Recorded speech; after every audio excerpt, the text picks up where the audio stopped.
मोहम्मद इसरार नाम था उसका। उसका गुनाह सिर्फ इतना था कि दिल्ली के एक मंदिर में उसने प्रसाद खा लिया था, और प्रसाद में भी क्या, केला खा लिया था। मगर उसके बाद एक भीड़ ने उसे खंबे पर बांधा। न सिर्फ खंबे पर बांधा, उसे बेरहमी से मारा और देर शाम तक मोहम्मद इसरार ने दम तोड़ दिया। क्या गुनाह था उसका? उसने सिर्फ एक केला खाया था। और आप जानते हैं, मोहम्मद इसरार मेंटली डिस्टर्ब था, यानी कि मानसिक तौर पर वो ठीक नहीं था।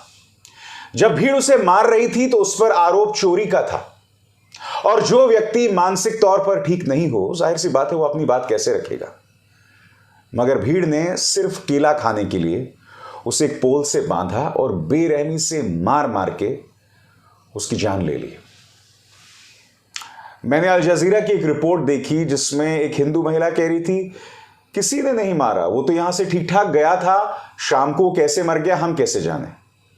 यानी कि कुछ लोग हैं उस भीड़ से जो उसकी मौत पर तालियां बजा रहे हैं, उसे जायज ठहराने की वजह ढूंढ रहे हैं।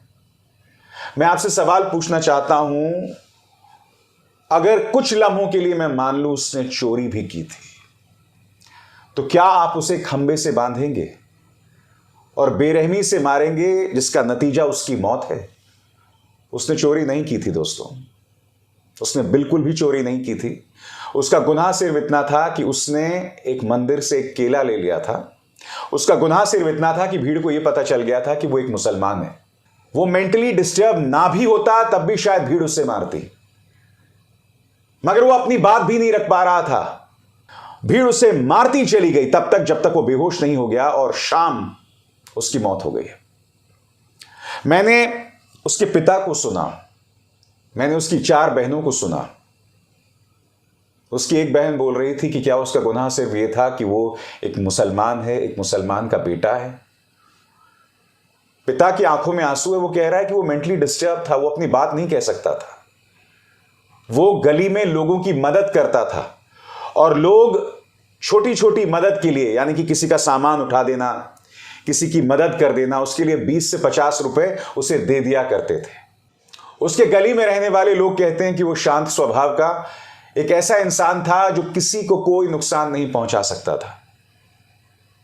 और हो सकता है उस शाम उसे भूख लगी हो, वो मंदिर गया हो, और मंदिर के दरवाजे तो बीमार, भूखों, लाचार, इन तमाम लोगों के लिए खुले रहते हैं ना। कोई मंदिर जाता है तो उसे मौत के घाट नहीं उतारा जाता। बताइए, कोई भूखा अगर मंदिर जाता है तो मंदिर में जाने वाले जो तमाम दर्शनार्थी हैं उनका क्या फर्ज बनता है कि उस भूखे का पेट भरे। क्योंकि भूखे का पेट भरना, भूखे को पानी देना तो पुण्य की बात है। ये बातें तो हमारे धर्म में है ना। और जब हम पुण्य की बात करते हैं तो क्या धर्म में कहीं ऐसा लिखा हुआ है कि आपको सिर्फ हिंदू का पेट भरना चाहिए या हिंदू को पानी देना चाहिए? नहीं, ऐसा नहीं लिखा है। हमारे शास्त्रों, हमारे धर्म में साफ तौर पर लिखा हुआ है कि अगर कोई भूखा है तो उसे आप खाना दो, भगवान आपको आशीर्वाद देंगे। मैं आपसे एक सवाल पूछना चाहता हूं, एक मेंटली डिस्टर्ब्ड आदमी, मानसिक तौर पर हिला हुआ आदमी, अगर चोरी से प्रसाद भी ले रहा है तो भूख की वजह से ले रहा है ना। उसने भगवान के गहने नहीं चुराए, उसने भगवान का मुकुट नहीं चुराया, और तुमने उसे मौत के घाट उतार दिया सिर्फ एक केले के लिए। आप कैसा समाज बनते जा रहे हो, मैं समझना चाहता हूं। और मैं दावे के साथ कह सकता हूं कई लोग होंगे जो इस घटना पर भी तालियां बजा रहे होंगे, क्योंकि ये वही लोग हैं जो लोग रमेश बिधुड़ी की गाली पर भी ताली बजाते हैं। वो रमेश बिधुड़ी जो संसद के अंदर खड़े होकर एक मुस्लिम सांसद कुंवर दानिश अली को उग्रवादी, आतंकवादी और न जाने किन किन शब्दों से नवाजता है, जो मैं दोहराता भी नहीं हूं। आप सोचिए आप क्या कर रहे हैं। लोकतंत्र के मंदिर से लेकर असल मंदिर तक, दोनों जगह किस तरह से हिंदू धर्म का नाम लेकर मेरे धर्म को शर्मसार किया जा रहा है। रोकिए इसको। कब तक हम अपने धर्म, अपने पावन हिंदू धर्म के नाम पर यह सब होता देखते रहेंगे? यह सवाल आपको खुद से करना पड़ेगा। आप आंखें नहीं मूंद सकते। हमें बतौर हिंदू यह कहना पड़ेगा कि मेरे नाम पर यह नफरत नहीं होगी, मेरे नाम पर यह मॉब लिंचिंग नहीं होगी, मेरे नाम पर इस तरह से लोकतंत्र के मंदिर में गालियां नहीं दी जाएंगी, क्योंकि यह सवाल हम पर है। हम जो बहुमत में है, यह सवाल हम पर है। एक पॉलिटिकल पार्टी ने पिछले 10 सालों में अपनी सोच से इस देश को इस मुकाम पर ला दिया है, इस मुकाम पर ला दिया है जहां एक भूखे को, एक मानसिक तौर पर हिले हुए आदमी को सिर्फ केला खाने के लिए भीड़ एक पोल से बांधती है और मौत के घाट उतार देती है। और ये इकलौती मिसाल नहीं है मोहम्मद इसरार की, ढेरों मिसाल हैं जो हम पिछले 9 सालों से देखते आए हैं। यहां मॉब लिंचिंग करने वाले सजा याफ्ता लोगों को जयंत सिन्हा जैसे लोग सम्मानित करते हैं। अखलाक के हत्यारों को सांसद जो हैं वो सम्मानित करते हैं, उनके पक्ष में दिखाई देते हैं। सबसे शॉकिंग बात, प्रधानमंत्री नरेंद्र मोदी जो अपने YouTube के लिए सब्सक्राइबर्स के लिए अपील कर रहे हैं। जी हां, आप में से कई लोग मेरा मजाक उड़ाते हो ना कि मैं YouTube पर अपने कार्यक्रम रखता हूं और सब्सक्राइबर्स की अपील करता हूं। प्रधानमंत्री भी अब YouTube के लिए सब्सक्राइबर्स की अपील कर रहे हैं। अब आप क्या करोगे बताओ ना। मगर मुद्दा यह नहीं है, मुद्दा यह है प्रधानमंत्री ये सब कर सकते हैं, मगर जो मोहम्मद इसरार के साथ हुआ उस पर देश को एक संदेश नहीं दे सकते। जो बिधुड़ी ने कुंवर दानिश अली को कहा, यह तो संसद के अंदर हुआ, इस पर उन्होंने आज तक अपना मुंह नहीं खोला। मगर प्रधानमंत्री तो हर ऐसी घटना पर सुविधावादी अंदाज में चुप्पी साध लेते हैं जिससे उनकी सरकार, उनकी पॉलिटिकल पार्टी यानी बीजेपी की सोच एक्सपोज हो रही है। मणिपुर देख लीजिए, मेइती समुदाय के उन 2 बच्चों को कुकी उग्रवादियों ने मौत के घाट उतार दिया। मगर क्या आपने प्रधानमंत्री के मुंह से एक शब्द सुना? गृहमंत्री अमित शाह और जेपी नड्डा इंडियन एयरफोर्स के विमान में बैठ के राजस्थान जा सकते हैं, मगर उसी दिन ये दोनों इसी विमान में बैठ के मणिपुर जा सकते थे। आपको याद होगा इस मुद्दे पर मैंने कार्यक्रम भी किया कि सेना का राजनीतिक इस्तेमाल कैसे हो सकता है। नड्डा किस हैसियत से उस विमान में बैठे थे, यह मैंने आपके सामने शो किया था। मगर मैं आपको वादा करता हूं, अगर ये लोग इंडियन एयरफोर्स के विमान में बैठकर अगर मणिपुर भी जाते, चाहे उसमें जेपी नड्डा भी बैठे होते जो कि मंत्री नहीं है, तब भी मैं उसकी तारीफ करता। मगर ये लोग नहीं करेंगे। ये लोग वहां नहीं देखे जाना चाहते जहां ये शर्मसार हो रहे हैं, जहां इनकी गवर्नेंस पर सवाल उठ रहे हैं। मगर मुद्दा सिर्फ गवर्नेंस तक सीमित नहीं है, मुद्दा सिर्फ सरकार के कामकाज करने तक सीमित नहीं है। यह भारतीय जनता पार्टी की, यह न्यू इंडिया की, न्यू बीजेपी की सोच का परिणाम है, जिसके चलते मोहम्मद इसरार को एक मंदिर के अंदर लिंच कर दिया जाता है और उस लिंचिंग को भी कई लोग जायज ठहराते हैं। किसी का दिल नहीं पसीज रहा मोहम्मद इसरार के पिता की आंखों के आंसुओं को देखकर, या फिर उसकी बहनें जो रुदाली कर रही हैं उसको देखकर।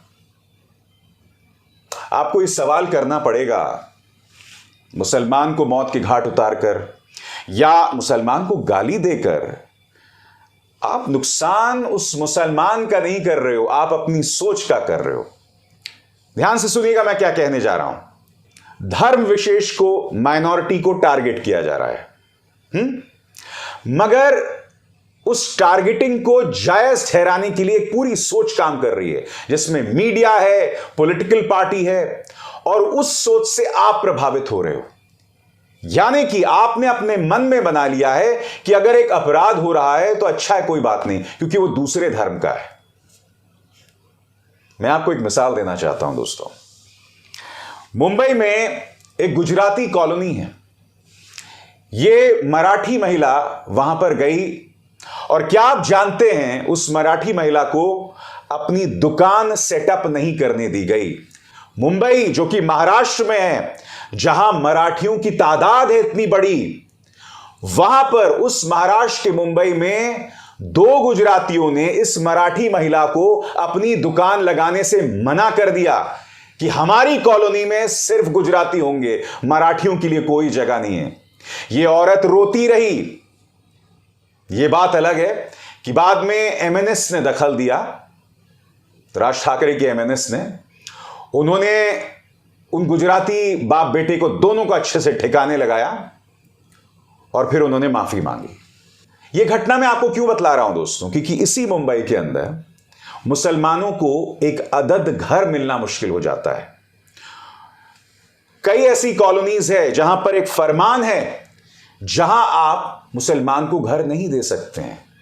भूल जाइए महाराष्ट्र मुंबई को, मैं खुद दिल्ली एनसीआर में रहता हूं, दिल्ली नोएडा में रहता हूं। यहां पर आपको ऐसी कई सोसाइटीज मिलेंगी जहां मुसलमानों को घर नहीं दिया जाता। मैं खुद जानता हूं इसके बारे में। और अब महाराष्ट्र के मुंबई में एक गुजराती कॉलोनी में एक मराठी भाषी को अपनी दुकान सेटअप करने की इजाजत नहीं दी गई। इस नफरत की कोई तो हद होगी ना। चलिए, आप में से कई लोग खुश हैं एक मुसलमान के लिंच होने पर, मगर ये जो मुंबई की घटना है वो क्या बतलाती है? क्योंकि वो महिला तो मराठी भाषी थी, हिंदू थी। नफरत की कोई हद नहीं होती है दोस्तों। आज हिंदू मुसलमान को लेकर है, फिर हिंदुओं के अंदर ब्राह्मण क्षत्रियों को लेकर होगी, ब्राह्मण और दलितों को लेकर होगी, और वो अगड़ी जाति और पिछड़ी जाति के बीच जो नफरत है वो तो उसकी ढेरों मिसाल हैं। क्योंकि उत्तर प्रदेश से लेकर मध्य प्रदेश में ऐसी ढेरों मिसालें हैं जहां अगड़ी जाति के लोगों ने दलित को घोड़ी चढ़ने से मना कर दिया है और कई बार उसे मौत के घाट उतार दिया गया है। ऐसी ढेरों मिसालें हैं। बताइए अपने आसपास, क्या आप ऐसी मिसालें नहीं देखते हैं? और यह सब क्यों हो रहा है? क्योंकि नफरत को लेकर हमने कोई लक्ष्मण रेखा नहीं खींची है। यह नफरत हमारे समाज को लील रहा है। यह मत सोचिए कि मुसलमान को टारगेट करके, दलित को टारगेट करके आप उससे अछूते रह जाएंगे। नहीं, मैं फिजिकल थ्रेट की बात नहीं कर रहा हूं, मैं हिंसा की बात नहीं कर रहा हूं। मैं यह कह रहा हूं कि उस हिंसा को जायज ठहराकर आप अपने आप को मानसिक तौर पर रोगी बना रहे हैं। आप मानसिक तौर पर क्रिमिनल हो गए हैं और वही सोच, वही शिक्षा आप अपने बच्चों को दे रहे हैं। आप तो बर्बाद हो ही रहे हैं। आने वाली न जाने कितनी पीढ़ियां आप बर्बाद कर रहे हैं। मेरी इस बात पर सोचिएगा और मैं दावे के साथ कह सकता हूं, कमेंट सेक्शन में कई नफरती चिंटू आके मुझे ही गाली देंगे। अरे मैं तो तुम्हारे पक्ष में बोल रहा हूं।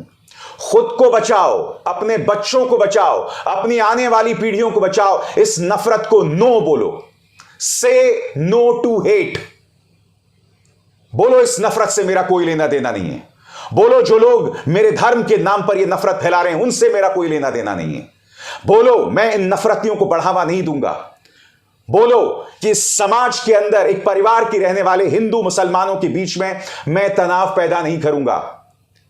बोलो कि इस देश का जो एक और नागरिक है, चाहे वो किसी और धर्म का हो, मैं उसके लिए अपने मन में विद्वेष, नफरत नहीं रखूंगा। बोल पाओगे तुम ऐसा?